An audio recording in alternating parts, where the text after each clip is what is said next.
नमस्कार प्यारे साथियों, मैं मोनू चौधरी। ज्योग्राफी की इस ऑनलाइन जर्नी में आपका हार्दिक स्वागत है। क्लास 11th की ज्योग्राफी को पढ़ते हुए हम आगे बढ़ रहे थे और क्लास 11th की जो ज्योग्राफी है उसमें भौतिक पर्यावरण यानी कि जिसे हम भारत का भूगोल कह सकते हैं, उसका हमारा चैप्टर 2 चल रहा है। और चैप्टर 2 के अंदर लेक्चर नंबर जो है आज हम 7 पढ़ने वाले हैं।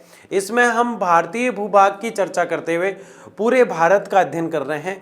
यानी कि चैप्टर 2 जो है भारत की फिजिकल जो बनावट है, संरचना है, भारत फिजिकली यानी भौतिक रूप से कैसा दिखाई देता है, इसका जिक्र करता है। और इसमें सबसे पहले हमने पर्वतीय क्षेत्र को पढ़ा और फिर हम जो भारतीय मैदान है उसकी बात करते हुए आगे पठारी क्षेत्र की तरफ बढ़ते हुए द्वीप समूह और तटीय जो क्षेत्र है उस तक की बात हम करेंगे। तो आज इस लेक्चर में क्या पढ़ने वाले हैं? आज के इस लेक्चर में हम प्रायद्वीपीय पठार के भाग पढ़ने वाले हैं। प्रायद्वीप क्या है इसके बारे में थोड़ी थोड़ी चर्चा हम पहले ही कर चुके थे। जब हमने चैप्टर शुरू किया था तो हमने एक बेसिक इंट्रोडक्शन वाला इस चैप्टर का एक लेक्चर बनाया था। उसमें हमने इसके बारे में बेसिक चर्चा की थी कि प्रायद्वीप क्या होता है, हिमालय जो है वो किस तरह से है, हिमालय में क्या क्या चीज़ें होती है, हिमालय इतना लंबा है, इतना चौड़ा है ना, इतने प्रकार का होता है, ऋषियों का घर कहलाता है, पर्वत राज कहलाता है।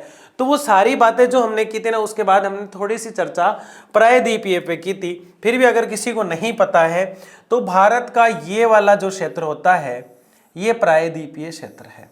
कौन सा? ये वाला। ये जो क्षेत्र है भारत का ये प्रायद्वीपीय पठारी क्षेत्र है। कौन सा? प्रायद्वीपीय पठारी। तो इसको मैंने लिख दिया प्रायद्वीपीय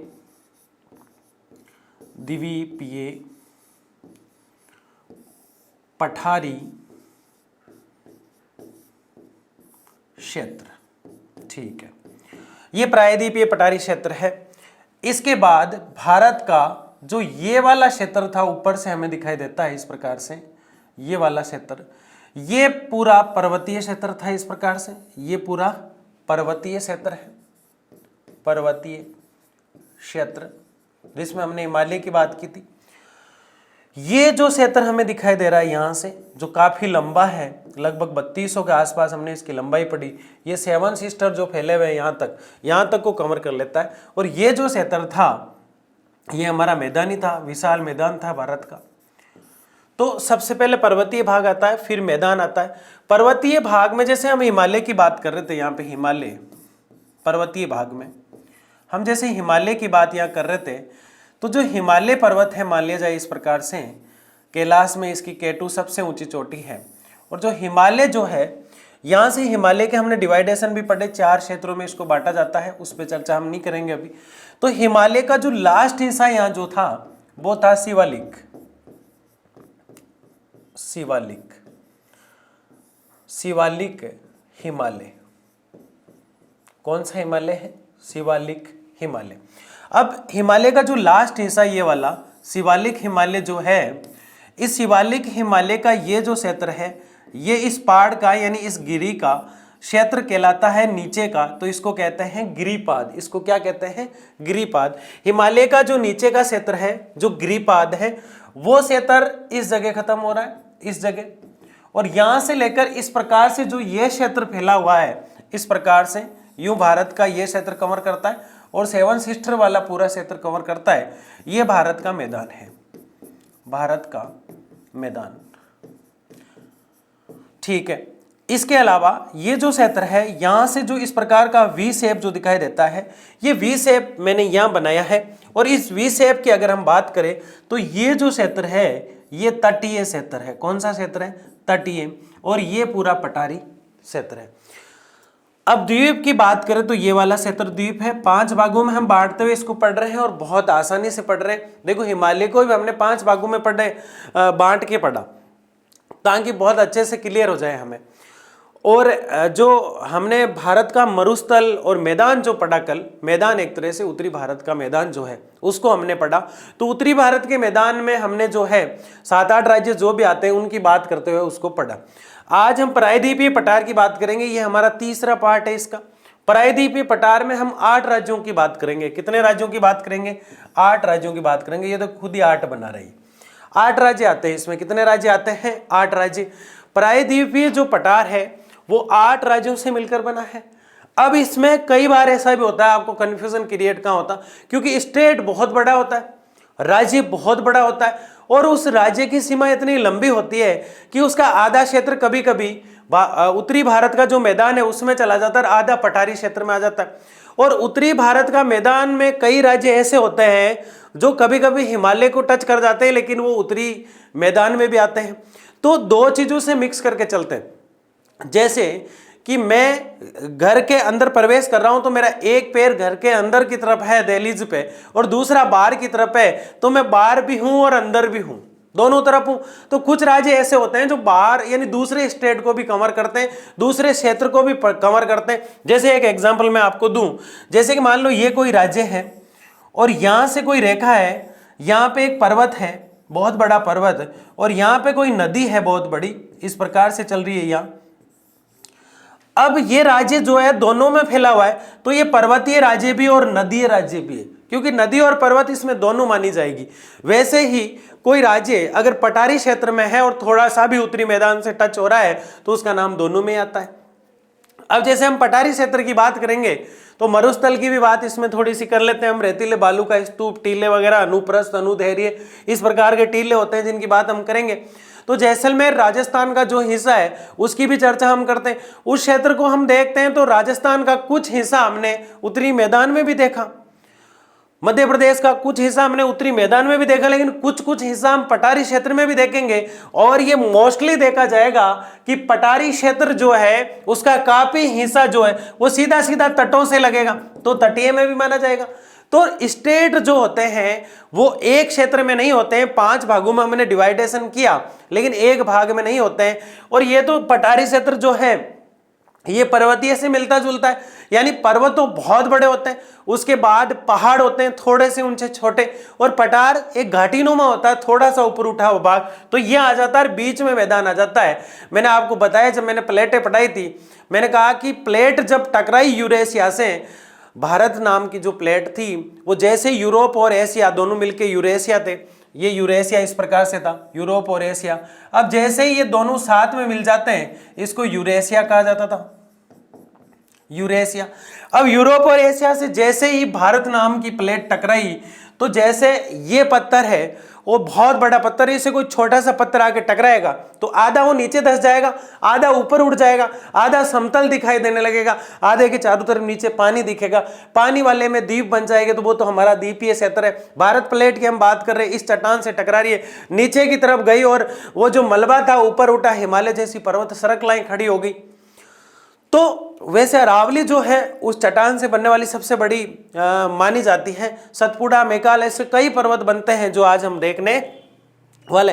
तो टकराई तो जो मलबा ऊपर की तरफ जमने लगा पर्वतों के रूप में, समतल जहां बन गया था मैदान बन गए, कुछ भाग उखड़ा उखड़ा दिखाई देता है मलबे के रूप में चला गया तो पठारी क्षेत्र हो गया, और जो तट जो थे उसको हमने वैसे ही पानी के तट बन गए तो तटीय क्षेत्र कह दिया। इस प्रकार से भारत नाम की इस भूमि का निर्माण हुआ है। तो हम जब अध्ययन करते हैं पूरे भारत का तो ऐसी कई चीजें देखने को मिलती है जो कई बार ऐसे कंफ्यूजन क्रिएट कर देती है। राजस्थान पठार में भी, राजस्थान उत्तरी मैदान में भी ऐसा कैसा हो सकता है, मध्य प्रदेश इधर भी, दोनों में कैसे आ सकता है, दोनों में कैसे जा सकता है। तो इसमें कोई भ्रम वाली बात रखना ही नहीं है, इसमें कोई डाउट वाली या समस्या वाला मामला आपको रखना ही नहीं है। तो सीधी सिंपल बात है, एक क्षेत्र जो है दूसरे क्षेत्र से टच होता है, उसके कुछ जिले इधर होते हैं, कुछ जिले इधर होते हैं, तो वो राज्य दोनों में माना जाता है।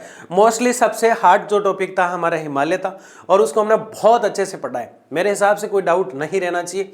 उसके बाद थोड़ा सा बहुत सिंपल था लेकिन सबसे महत्वपूर्ण माना जाता है उसको भी, वो उत्तरी भारत का मैदान था। और आज हम क्लियर कर देंगे प्रायद्वीपीय पठारी भाग को। सबसे पहले आप ये समझ गए प्रायद्वीपीय पठारी भाग क्या है, जो तटीय मैदान के रूप के बीच में बसा हुआ है। ये वाला क्षेत्र जो नीचे वी शेप के अंदर दिखाई देता है वो पूरा ही पठारी क्षेत्र है। कैसा क्षेत्र है? पठारी क्षेत्र। अब जो पठारी क्षेत्र है वो काफी दूरों तक फैला हुआ है, यूं तिरछा भी कभी कभी। पठारी क्षेत्र जैसे उत्तरी मैदान को हम पढ़ रहे थे तो वो दक्षिण में घुस रहा था ना धीरे धीरे, वैसे पठारी पूरा दक्षिण जो बचा कुचा दक्षिण है ना उसको पठारी कवर कर लेता है। तो प्रायद्वीपीय जो द्वीपों के बिल्कुल टच में दिखाई देता है वो पठार का जो क्षेत्र है उसको 3 भागों में बांटकर हम पढ़ेंगे और वो इस प्रकार बांटेंगे। प्रायद्वीपीय, आप समझ गए, प्रायद्वीपीय नीचे द्वीप के पास वाला भारत का जो क्षेत्र है प्रायद्वीपीय पठार के नाम से जाना जाता है। एक बात हमेशा याद रखें, ये होता है, मैंने कई बार आपको बताया कि पर्वत जो होते हैं बहुत बड़े दिखाई देते हैं, जो पहाड़ जो होते हैं वो थोड़े से इस प्रकार छोटे दिखाई देते हैं, और जो पठार होते हैं वो थोड़े से उठे हुए होते हैं। पठार कैसे होते हैं? जमीन से थोड़े से उठे हुए होते हैं। अब पठार को 3 भागों में बांटकर पढ़ा जाता है। कितने भागों में? मस्ती से पढ़ो, शानदार तरीके से पढ़ो, 3 भागों को पढ़ो। दक्कन का पठार, कई लोग इसको ट्रेप का पठार भी कहते हैं, ट्रेप का पठार, तो कंफ्यूजन नहीं होना चाहिए। दक्कन का पठार, उसके बाद मध्य उच्च पठार भूभाग, उसके बाद उत्तरी पूर्वी पठार। कहीं घबराने की जरूरत ही नहीं है, 3 भाग कर दिए ताकि पढ़ने में आसानी रहे। जैसे एक तो हम पूरे हिमालय को एक साथ पढ़ते, पूरा हिमालय एक ही, सब कुछ है ना, मिक्स हो जाता है ना, सब कुछ पता ही नहीं चलता है ना, खिचड़ी भाषा बन जाती है उसकी। एक हम हिमालय को 4-5 डिवाइडेशन करके पढ़े, वैसे ही पठार भी काफी महत्वपूर्ण है, क्योंकि ये बुरा मान जाता है, कहता पर्वत तू तो इतना बड़ा है हिमालय, इसलिए तेरे को 4-5 भागों में बांट के पढ़ रहे हैं, और मेरा नाम तो पठार है और मेरे में तो नाम ही 3 ही है, पेठार है, इसलिए कम से कम मेरे 3 भाग तो करो। तो इसके 3 भाग कर दिए। अब याद कैसे रखे? मध्य वाला भाग याद रख लो, मध्य वाला ऑटोमेटिक याद होता है, बीच में मध्य आता है। अब दक्कन, ऊपर दक्कन लगाना है और नीचे लास्ट वाला क्षेत्र जो है वो इसका उत्तरी पूर्वी पठार के नाम से जाना जाता है। अब देखो, पहले दक्कन के पठार की बात करेंगे हम, फिर मध्य उच्च पठार की बात करेंगे, और फिर उत्तरी पूर्वी पठार। यानी यहां क्या कहा गया है? उत्तरी पूर्वी पठार भारत का तो दक्षिणी हिस्सा है। ध्यान से समझना, आपको दिशा जो डायरेक्शन होता है उसमें बहुत कंफ्यूजन क्रिएट हो रहा है। नक्शे में हमेशा ऊपर उत्तर होती है, तो आप सोच रहे हैं कि सर भारत का उत्तरी हिस्सा कैसे हुआ, पठार तो नीचे, तो भारत का तो ये दक्षिणी हिस्सा है, भारत का तो ये क्या है? दक्षिण में है। पठार भारत के दक्षिण में है या नहीं, ये बताओ मुझे, है ना? क्योंकि ऊपर जो हिमालय है वो भारत के उत्तर में है, बीच में मैदान आ जाते हैं मध्य वाले क्षेत्र में, उसे थोड़े से नीचे पठार ही तो आ रहे थे, तो दक्षिण में दिखाई दे रहे हैं पठार आपको। तो पठार अगर दक्षिण में है तो ये उत्तरी पूर्वी पठार कैसे लिखा है? इसका मतलब यह है भारत का उत्तरी पूर्वी नहीं, इस पठारी क्षेत्र का उत्तरी पूर्वी क्षेत्र, समझ गए? यानी कि मेरा जो पूरी बॉडी है उसका उत्तर तो ये हुआ, लेकिन मेरे चेहरे का उत्तर जो है, मेरे चेहरे का जो उत्तर है वो ये हुआ, लेकिन मेरे इस चेस्ट के उत्तर को देखें तो इसका ये उत्तर हो गया, लेकिन ये पूरे भारत के बीच में है तो यहां तो मध्य कहलाएगा भारत की दृष्टि से, लेकिन इस चेस्ट की दृष्टि से ये उत्तर कहलाएगा। वैसे ही पठारी भाग बीच में है, काफी नीचे आ जाता है, बीच में भी नहीं कह सकते इसको क्योंकि ऊपर उत्तरी मैदान आ जाता है, काफी नीचे है तो दक्षिण की तरफ है, तो दक्षिण में फिर बार बार कंफ्यूजन उत्तरी पूर्व का क्यों होगा? क्योंकि ये पठारी क्षेत्र का उत्तरी पूर्वी पठार है, इसका एक भाग। 3 भागों में डिवाइडेशन करेंगे। जैसे कि ये आपको बोतल दिखाई दे रही है, ये पूरा पठारी क्षेत्र है, तो पहले इसका उत्तरी पूर्वी पठारी क्षेत्र पढ़ लो, फिर मध्य वाला पढ़ लो, और फिर जो दक्कन है उसको पढ़ लो, है ना? तो इसका डिवाइडेशन जो है ऐसे नहीं बांटा हुआ जैसे मैं बता रहा हूं, कहीं तिरछा है कहीं टेढ़ा है, जैसे जैसे ये बना है, भ्रंश जैसे जैसे बने हैं, अभी हम देखेंगे कैसे भ्रंशों से पठार का निर्माण होता है, वो चीज भी इसमें हम देखने वाले। तो दक्कन मध्य उत्तरी पूर्वी, दक्कन मध्य, ऊपर दक्कन लगा के मध्य वाली बात पर बात करेंगे हम और उत्तरी पूर्वी कर देंगे, है ना? सिंपल है। यानी आज का टॉपिक इन तीनों पे ही चलेगा। आगे बढ़ते हैं, यानी पठार पढ़ लेंगे आज हम। दक्कन का पठार, दक्कन का पठार कहता है मैं तो 8 राज्यों से मिलकर बना हूं। कितने राज्यों से मिलकर बना हूं? 8 भारतीय राज्यों में फैला हुआ हूं। कितने राज्यों में फैला हुआ है पठार? 8 भारतीय राज्यों में, ये खुद ही कह रहा है। दूसरा, मेरे नाम है 3, इसलिए मेरे 3 रूप है पूरे पठार के। किसके? पूरा जो पठारी भाग है उसके 3 रूप है, और उसमें पहला रूप हम देख रहे हैं दक्कन का पठार, और ये 8 भारतीय राज्यों में फैला हुआ है। कितने भारतीय राज्यों में? 8 भारतीय राज्यों में। ये त्रिकोणीय है, त्रिभुज की तरह, सीधा सिंपल, अपन कोई इसमें डाउट वाली बात आपको है ही नहीं। देखो ये लो, है नहीं है, कोई डाउट नहीं है, ये क्षेत्र है। तो कुछ कुछ त्रिकोणीय यानी 3 पर्वतों से भी मिलकर गिरा है, और ऐसे दिखता भी कैसा है? त्रिकोणीय रूप में दिखता है। अब इसका कुछ भाग हम द्वीपों में भी लेंगे, कुछ भाग इसका ये जो क्षेत्र है ये तट में भी हम लेंगे, तो वहां आपको कंफ्यूजन नहीं होना चाहिए। 3 पर्वतों में, यह आपने नाम सुना होगा सतपुड़ा पर्वत, कैमूर पर्वत, बड़े बड़े पर्वत आते, 3 पर्वतों में फैला हुआ है। कितने पर्वतों में? 3 पर्वतों में। तो मैकाल पर्वत जैसे पर्वत आते हैं यहां पे, तो जैसे ये लिखा हुआ है, ये सतपुड़ा पर्वत, कैमूर पर्वत और मैकाल पर्वत में फैला हुआ है। सतपुड़ा, कैमूर और मैकाल। कई बार जब मैं पढ़ता था तब मैं ये सोचता था कि यार ये सतपुड़ा कहाँ है, कहीं विदेश में है क्या? क्योंकि हिमालय का नाम तो बार बार आता था, अरावली का बार बार आता था। ये मैकाल क्या है, ये कैमूर पर्वत कहाँ होगा? तो ये सतपुड़ा, कैमूर और मैकाल जो है भारत की पहाड़ियां हैं और ये प्रायद्वीपीय पठार को कवर करती है। किसको कवर करती है? प्रायद्वीपीय पठारी क्षेत्र में। अब आप बता दोगे ना, जैसे मैं अचानक से आपको कहूं कि एक बार मुझे आप झलक दिखला दो। क्या दिखला दो? झलक दिखला लो। यानी जास्कर कहाँ है, लद्दाख कहाँ है, काराकोरम कहाँ है, पीर पंजाल कहाँ है, तो आप नींद में भी बिना मुंह धोए बोल दोगे सर आप तो हिमालय में भी ट्रांस हिमालय की बात कर रहे हो। किसकी बात कर रहे हो? ट्रांस हिमालय। अचानक से मैं बोलूं गारो, खांसी और जयंतियां पहाड़ियां सिर्फ राज्य बताओ किस राज्य की है, तो आराम से आप बता देंगे कि बारिश वाला, बादलों वाला जो घर है, आप सर उस मेघालय पूर्वोत्तर राज्य की बात कर रहे हैं जो हिमालय क्षेत्र में भी आता है और पठारी क्षेत्र में भी आता है। अब देखो कितना बड़ा कंफ्यूजन क्रिएट हो गया भाई, मेघालय पठारी क्षेत्र में भी कैसे और हिमालय पर्वतीय क्षेत्र में भी कैसे, बीच में उत्तरी मैदान छोड़ गया तो फिर ऐसे कैसे हो गया? अब मेरी बात को बड़े ही ध्यान से सुनना और समझना, जिसको समझ में आ जाए वो थंबनेल लगा के भेजना। देखिए कैसे, ये पूरा भारत है, ये उत्तरी पर्वतीय क्षेत्र है और इसके बाद उत्तर का मैदान है। अब देखो इस बोतल को मानते हैं हम थोड़ी देर के लिए, ये पर्वतीय क्षेत्र है, यूं तिरछा तिरछा है ना, मैंने बताया पूंछ की आकृति का हिमालय कैसा है, पूंछ की आकृति का। तो लास्ट में जाके जहां पूंछ रुक रही है उसके लास्ट में जाके पूंछ रुक गई, यानी उत्तर का पर्वतीय जो क्षेत्र है, भारत का ऊपर का पर्वतीय जो क्षेत्र है उसकी बात हम करें तो ऐसे समझ सकते हैं आप कि पर्वतीय क्षेत्र यूं गया और ऐसे पूंछ की आकृति बना दी। यहां पे क्या बना दी? पूंछ की आकृति। अब नीचे यहां आ गया मैदानी क्षेत्र, उत्तरी मैदान, और उसके बाद पठारी जो क्षेत्र है वो यूं तिरछा चला और मैदानी जो पर्वतीय भाग है वो इधर से चला और यहां जाके रुक गए। तो ये पूर्वोत्तर राज्य या मेघालय है। कौन है? अब ये तो इधर से आया है और ये इधर से गया, तो यहां बीच में कौन है? उत्तरी मैदान। कौन सा है भाई? उत्तरी मैदान। तो बीच वाला तो मेघालय जो है उसमें बीच वाला नहीं है, यानी उत्तरी मैदान में नहीं आता, वो बहुत कम हिस्सा आता है उसका, इसलिए मानते भी नहीं उसको। तो नीचे वाला जो क्षेत्र से है पठारी क्षेत्र, जिसकी हम बात कर रहे थे 3 नंबर पे, तो पठारी क्षेत्र भी तिरछा तिरछा तिरछा जाता है और पर्वतीय क्षेत्र भी तिरछा तिरछा यूं चलता है, ये दक्षिण की तरफ चलता है, ये उत्तर की तरफ चलता है और दोनों मिल जाते हैं तो मेघालय वाली पहाड़ियां बन जाती है और वो जयंतिया, गारो, खांसी वहां की जनजाति के नाम से बनती है। कितना इंटरेस्टिंग फैक्ट है, किस किस को समझ में आया जरूर बताया करो। सतपुड़ा, कैमूर और मैकाल जो पर्वत सरणियां इसी में, इसे मेघालय में उत्तर कचार पहाड़ी कहते हैं। ये बहुत प्यारा नाम है। मेघालय के अंदर उत्तर कचार किसको कहते हैं? मेघालय के अंदर उत्तर कचार जो है इन पहाड़ियों को कहा या फिर इन क्षेत्र को कहा जाता है, दक्कन के पठार को कहा जाता है। यानी ये पहाड़ी क्षेत्र या पठारी क्षेत्र दोनों इसको बोल सकते हैं क्योंकि पर्वतमाला यहाँ पर है, लेकिन पढ़ते दक्कन के पठार को हम पठारी क्षेत्र में ही है।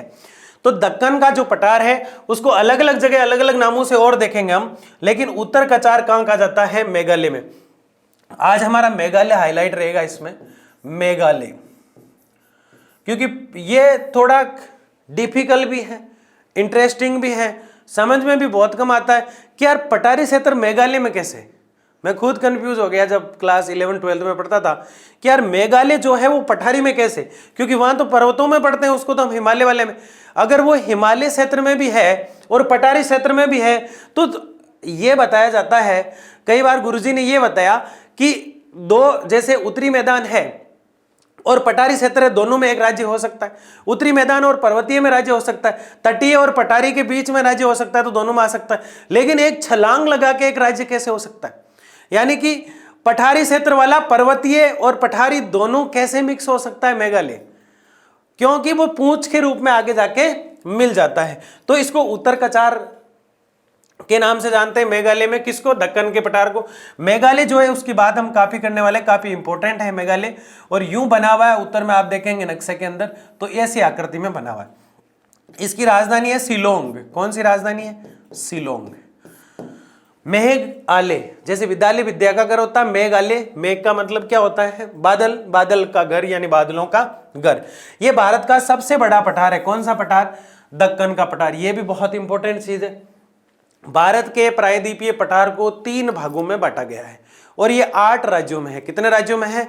8 राज्यों में। ये जो 8 भारतीय राज्यों में फैला है, इसका मतलब ये दक्कन अकेला ही नहीं फैला है, पूरे पठार ही फैले। ये तो पढ़ने की दृष्टि से इन 8 राज्यों की बात करेंगे, पूरे राज्य को ये कवर नहीं कर पाएगा अकेला। तो 8 राज्यों में फैला हुआ है। ये त्रिकोण रूप में दिखाई देता है और 3 पर्वतों से घिरा है। सिर्फ दक्कन ये दक्षिण में फैला है। किस में फैला है? दक्षिण में। दक्षिण में ही है, मैंने कहा ना भारत के दक्षिण में। लेकिन इसका एक भाग हम उत्तर में पढ़ेंगे क्योंकि वो पठारी भाग का उत्तरी भाग है। यह सतपुड़ा, कैमूर और मैकाल पर्वत श्रृंखलाएं हैं। इसे मेघालय का उत्तर कचार पहाड़ी कहते हैं। यह भारत का सबसे बड़ा पठार है। कौन सा पठार? दक्कन का पठार। पूरे भारत का सबसे बड़ा पठार है। यहां काली मिट्टी से युक्त क्षेत्र मिलता है। कौन सी मिट्टी मिलती है? यहाँ काली मिट्टी, जिसे रेंगूर मिट्टी भी कहा जाता है। क्या कहते हैं इसे? रेंगूर, रेंगूर मिट्टी। ये क्या है? जल्दी पानी को सोख लेती है और जल्दी चिपचिपी हो जाती है और सूखती है। जब यूं दरारें बन जाती है इसके अंदर, काफी उपजाऊ होती है। वैसे सबसे जो उपजाऊ मिट्टी होती है उसका नाम है दोमट, दोमट मिट्टी। जलोढ़ मिट्टी कौन सी होती है? ये मुझे आप कमेंट बॉक्स में बताएंगे, ये आपका काम है। मेरा सबसे प्यारा विद्यार्थी होगा जो ये बताएगा मुझे आज कि जलोढ़ मिट्टी क्या होती है। सिर्फ शॉर्ट में लिख देना, मैं समझ जाऊंगा ना। जलोढ़ मिट्टी बता चुका हूं पिछले लेक्चर में। सबसे उपजाऊ कौन सी मिट्टी है? दोमट। ठीक है। पठारी क्षेत्र में काली या रेगुर, जिसे रेगुर भी कहा जाता है, वो मिट्टी देखने को मिलती है। आगे बढ़ते हैं। बहुत सिंपल है रे पठारी क्षेत्र, चिंता नहीं करना है लाडले। यहाँ कपास की खेती होती है। काली मिट्टी में कपास की खेती होती है। अन्य फसलें कौन कौन सी हैं? तिल होते हैं, तंबाकू होता है और गन्ना होता है ना। गन्ने का जूस बनाते हैं, फिर गन्ने से ना जूस बना बनाया नहीं मिलता। आप सोचो कहीं गिलास ही लगा हुआ है, ऐसा नहीं है ना। तो तिलन, तिल जो होते हैं, तंबाकू जो होते हैं। तिलन का मतलब तिल ही नहीं होता है।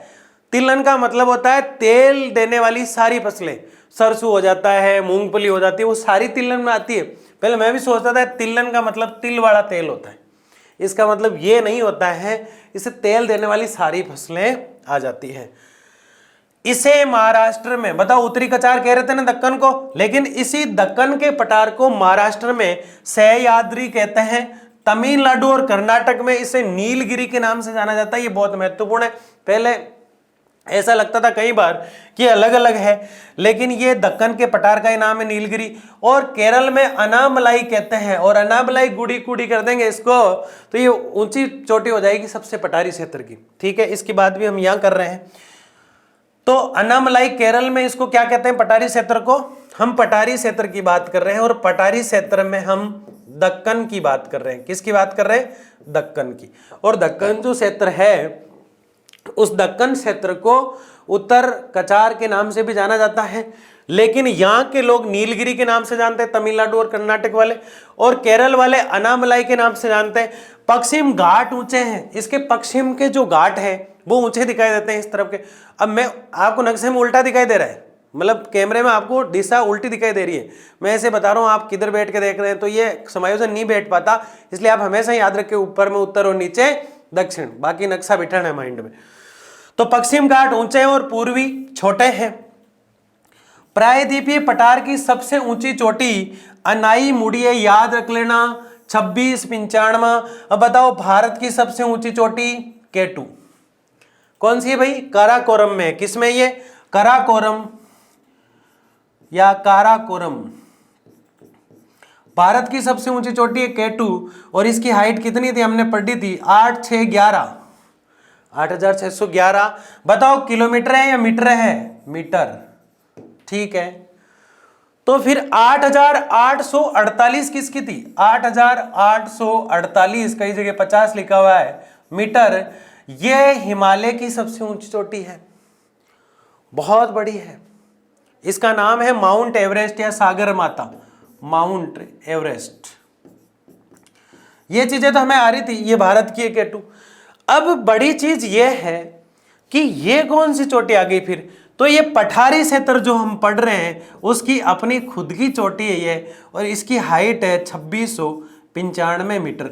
बताओ इसकी हाइट 8612 मीटर होती तो ये क्या होती, ये भारत की सबसे ऊंची चोटी होती, लेकिन इसकी हाइट है 2695, 2695। तो सिर्फ क्या बन पाई, ये सिर्फ ये जो पठारी क्षेत्र है उसी में सबसे बड़ी बन पाई। तो पठारी क्षेत्र की जो सबसे बड़ी चोटी है उसका नाम है अनाईमुड़ी, है ना, अनाईमुड़ी। ठीक है, याद रख लेंगे आप। आगे बढ़ते हैं। ये मध्य उच्च भाग अब पढ़ रहे हैं हम। इससे पहले हमने दक्कन की बात की, और दक्कन बहुत आसानी से याद हो जाता है। पूरे पठारी भाग को हम 8 राज्यों में पढ़ते हैं, और पठार को पढ़ने के लिए इसके 3 भाग बनाते हैं, जिसमें पहला भाग दक्कन का है, और दक्कन के अंदर ही सबसे बड़ी चोटी जो है वो अनाईमुड़ी हमें देखने को मिलती है, जिसका 2695 मीटर जो है इसकी ऊंचाई हमें देखने को मिलती है। अब जो मध्य उच्च भाग है ये पश्चिम अरावली पर्वत तक है, यानी जो अरावली है यूं प्रकार फैली हुई, अरावली जो है वो यूं तिरछी चला करती है, इस प्रकार से तिरछी चला करती है। और ये जो अरावली है ये गुजरात के खेड़ ब्रह्म स्थान से निकलती है। कहां से, गुजरात से। गुजरात में खेड़ ब्रह्म स्थान है, खेड़ ब्रह्म, यहां से अरावली निकलती है और दिल्ली तक जाती है। कहां तक जाती है भाई, दिल्ली तक। और दिल्ली में भी रायसीना की पहाड़ियां हैं। कौन सी पहाड़ियां हैं, रायसीना की पहाड़ियां। इन रायसीना की पहाड़ियां जो है यह राष्ट्रपति का भवन भी है, राष्ट्रपति भवन, तो यहां तक ये जाती है। तो सीधा याद रखें, गुजरात के खेड़ ब्रह्म से होती हुई राजस्थान को क्रॉस करती हुई दिल्ली तक जाती है ना। तो ये कौन सी पर्वतमाला है, अरावली। तो ये मध्य उच्च भाग की मुख्य पर्वतमाला है। बस इतना याद इसमें पक्का रखना आपको। दक्षिण में सतपुड़ा तक फैली है। दक्षिण में कहां तक फैली, सतपुड़ा तक, यानी पश्चिम में तो अरावली तक, दक्षिण में सतपुड़ा तक फैली है। समुद्र तल से ऊंचाई 600 से 900 मीटर है, यानी समुद्र जो है वहां की ऊंचाई, ये कई बार हम देखते हैं समुद्र तल से ऊंचाई कैसे नापी जाती है। कई बार ऐसा हम सोचते हैं कि समुद्र का जो तल होता है वो नीचे, जो पानी का नीचे तल जो है वहां से ऊंचाई नापी जाती है। तो मैं सोचता था यार कौन तो अंदर जाता होगा, कौन फीता पकड़ता होगा, कौन बाहर से आवाज लगाता है, अंदर पानी में आवाज कैसे जाती होगी कि भाई इतना मीटर हुआ है, फीता छोड़ दे, फीते को पकड़ ले।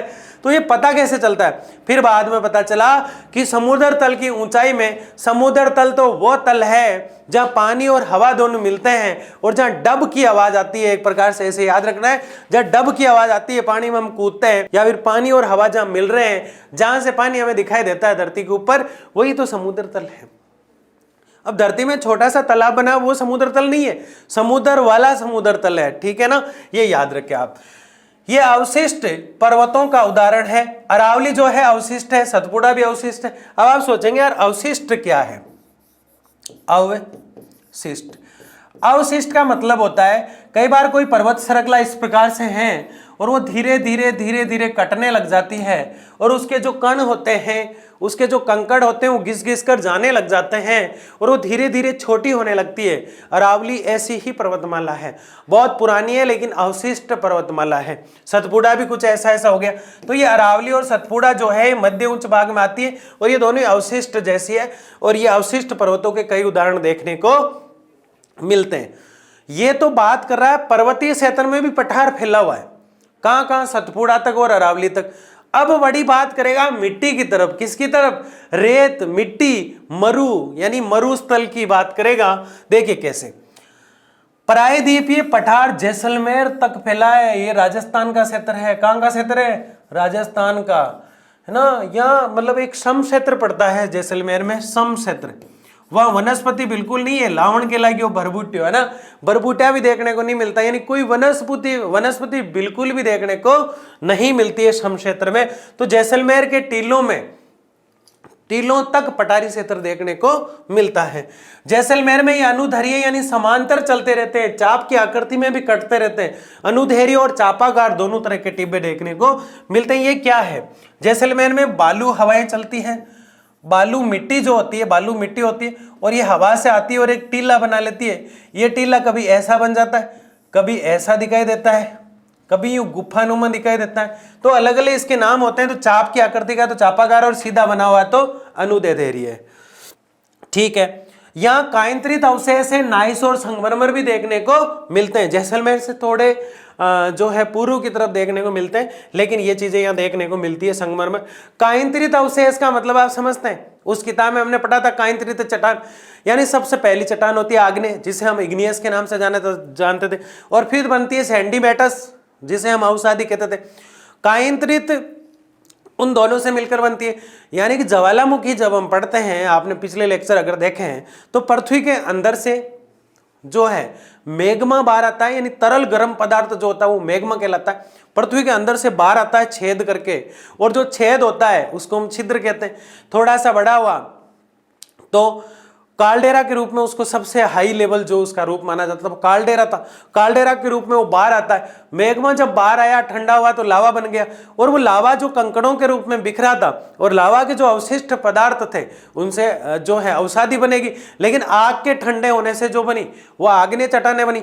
तो आग अंदर से निकली मैग्मा के रूप में और लावा के रूप में ठंडी हुई, उससे जो चट्टानें बनी, उससे जो सेलें बनी, उससे जो रॉक बनी, उन रॉक को हमने आग्नेय कहा। और आग्नेय के जो टुकड़े आगे जाते रहे और उनके अवसाद से यानी कचरे से जो बनी वो अवसादी बनी। अब आग्नेय और अवसादी दोनों के मिलने से, दबाव से जिसकी काया पलट होगी, जिसका रूप परिवर्तित हो गया, वो रूपांतरित या कायंत्रित चट्टानें जिन्हें हम कहते हैं वो बनी, और उन्हीं के अवशेष है पठारी क्षेत्र। पठारी क्षेत्र में इनके अवशेष देखने को मिलते हैं, और इसका कायंत्रित का हमने संगमरमर उदाहरण पढ़ा था, आपको याद हो तो। इसका पूर्व विस्तार राजमहल की पहाड़ियों तक है। आगे बढ़ते हैं, राजमहल की पहाड़ियां टोक जैसा क्षेत्र पड़ता है उस तक है। ठीक है, आगे बढ़ते हैं ना। उत्तरी पूर्वी पठार, देखो पठार को, प्रायद्वीपीय पठार को हम 3 भागों में बांटकर पढ़ रहे थे। कितने भागों में बांटकर पढ़ रहे थे? 3 भागों में। सबसे पहले दक्कन वाला, उसके बाद मध्य वाला, और उसके बाद जो आपके सामने है उत्तरी पूर्वी पठार। इसमें कंफ्यूजन क्लियर होता है क्योंकि ये पठारी क्षेत्र का उत्तरी भाग है। देखिए, ये इंडियन प्लेट जब खिसकी थी, इंडिया की प्लेट जब खिसकी थी, तो वो जो प्लेट है वो टकराई थी यूरेशिया से। किससे टकराई थी? यूरेशिया से। ठीक है, यूरेशिया से टकराई थी, और प्लेट टकराने से जो है भारत आज की स्थिति में आया। लेकिन मेघालय जो है वो, और राजमहल की जो पहाड़ियां हैं, क्या है राजमहल की पहाड़ियां, इन पहाड़ियों के बीच में दोनों में टकराव की स्थिति जब हुई, ये क्षेत्र यहां से जैसे ही प्लेटें टकराती है तो कुछ भाग ऊपर उठा और थोड़ा सा उठकर रह गया, एक भ्रंश घाटी नुमा दिखाई देता है, और ऐसे इस क्षेत्र के पठार का निर्माण हुआ। चेरापूंजी चट्टानी युक्त क्षेत्र है। ये चेरापूंजी जो क्षेत्र है वहां चट्टानें ज्यादा देखने को मिलती है। आगे बढ़ते हैं, समझ में आ रहा है आपको या नहीं आ रहा है? सिर्फ इतनी सी बात थी, मेघालय और राजमहल के बीच में जो पठारी क्षेत्र है वो जैसे ही भ्रंश आया चट्टानों के बीच में, उससे बना हुआ क्षेत्र है। आगे बढ़ते हैं, मेघालय पठार को 3 भागों में बांटते हैं। अब देखो, मेघालय खुद कह रहा है, मैंने कहा ना मेघालय पर हमारा जोर रहेगा। मेघालय पूर्वोत्तर राज्य है। कैसा राज्य है? पूर्वोत्तर राज्य है। और यहां ये 3 जनजातियां होती है। कितनी जनजातियां होती है? 3 जनजातियां होती है। कितनी जनजातियां हैं? 3। और इन जनजातियों के नाम पर ही इन पहाड़ियों के नाम है। जनजाति वो होती है जो जंगलों में निवास करती है, फल फ्रूट पर ज़्यादा ध्यान देती है, शहद पर ज़्यादा ध्यान देती है, फल फ्रूट बहुत ज़्यादा खाती है, और शिकार विकार आखेट जिसे हम कहते हैं, ये इनका मुख्य व्यवसाय होता है, जिस पर अब रोक लग चुकी है। मेघालय पठार जो है उसको 3 भागों में बांटा गया है। मेघालय का अर्थ होता है बादलों का घर, बात कर चुके हैं हम, बादलों का घर। एक चीज 3-4 बार आ जाती है तो ऑटोमेटिकली याद हो जाती है, इसलिए इसकी राजधानी है शिलोंग। राजधानी क्या है भाई? शिलोंग। ठीक है, अब आप मुझे कमेंट बॉक्स में बताएंगे, सबसे आसान सवाल आपसे पूछते हैं, राजस्थान, गुजरात, बिहार, उत्तर प्रदेश और झारखंड, इन 5-4 की आपको राजधानी लिख के भेजना है, या आप सबको याद है। तो गारो, खासी और जयंतिया, ये तीनों ही पहाड़ियां कहाँ हैं? मेघालय क्षेत्र में। क्यों? क्योंकि वहां की जनजाति है और जनजाति के नाम पर इनका ये नाम हो गया। मेघालय पठार अति अपर्दित है, यानी बहने वाला है, बह बह के जा रहा है। अपर्दित मतलब बहने वाला। ठीक है, यहां यूरेनियम, कोयला, लोहा आदि देखने को मिलते हैं। आदि का मेघालय भंडार है। मेघालय बहुत महत्वपूर्ण है, सिर्फ राजधानी शिलोंग नहीं है, सिर्फ गारो खासी जयंतियां पहाड़ियां ही नहीं है, सिर्फ बादलों का घर ही नहीं है, पूर्वोत्तर का बहुत महत्वपूर्ण राज्य है और यहाँ यूरेनियम, कोयला और लोहा भी बहुत मिलता है। तो कभी मेघालय हम जरूर चलेंगे टूर पे, है ना। तो मेघालय पहाड़ियों का नाम जनजातियों के नाम पर पड़ा, मैंने आपको बता दिया। मेघालय भारत का पूर्वोत्तर पक्का याद रखें आप, जिसका शाब्दिक अर्थ है बादलों का घर। इसकी राजधानी है शिलोंग, मैंने समझा दिया सब आपको। ये 7 बहनों के जो राज्य हैं उनमें से एक है। यानी कि भारत के एक तरफ जो आपको राज्य दिखाई दे रहे हैं उनको 7 सिस्टर के नाम से जानते हैं। तो वो 7 राज्यों में ये मैं आपको ट्रिक से याद करा दूंगा। 7 जो सिस्टर है ये 7 राज्य, अगले लेक्चर या उससे अगले लेक्चर में, ठीक है। तो ये बहुत आसानी से याद होने वाली चीज है। तो क्या पढ़ रहे थे हम? पठारी क्षेत्र। क्या पढ़ रहे थे? यह आपका प्रायद्वीपीय पठार कंप्लीट। बहुत ही आसान और बहुत ही शानदार तरीके से हमने पढ़ा और मस्त तरीके से पढ़ते रहिए और मुझे जरूर बताइए आपकी पढ़ाई कैसी चल रही है। बहुत बहुत धन्यवाद।